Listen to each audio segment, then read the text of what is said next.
तो संगवारी हो ये रोटी अब ये खावा थे मस्त लगे ना अंडा सागा सब लगा था और गरम में लेकिन बहुत जरा थे तो देखा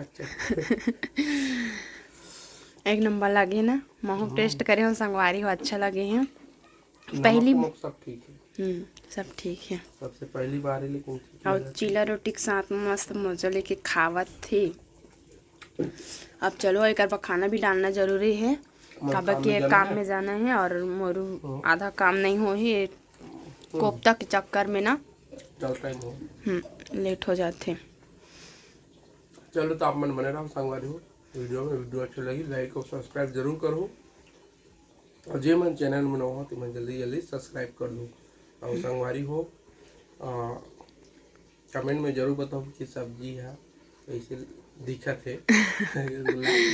नहीं अला मत कमेंट करो संगवारी हो असने ट्राई कर सकते हो आप मन खाली पीली रहते तो और मैं पहली बार कर रहा हूं लेकिन अच्छा लगे इसे मस्त। हाँ ट्राई करे में ना बहुत चीज सीखे मिलते और फर्स्ट रेसिपी ब्लॉग हरे तो जरूर नहीं ऐसे ना गा मतलब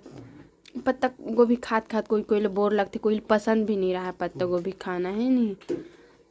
तो वही में कुछ नया डिश और बाजार में कुछ अच्छा सा सब्जी भी नहीं मिले तो काम चलो लायल पड़ जाते तो ट्राई करे में कुछ है नहीं है नहीं तो चलो आप मन बने रहा वीडियो में रोटी अड़ान बना थे आधा हाँ तो चलो। और सबसे ज्यादा पसंद का है मुझे खाना पसंद है दिखा थे खाना पसंद है तभी दिखा थे तोर शरीर हाँ हाँ चलो।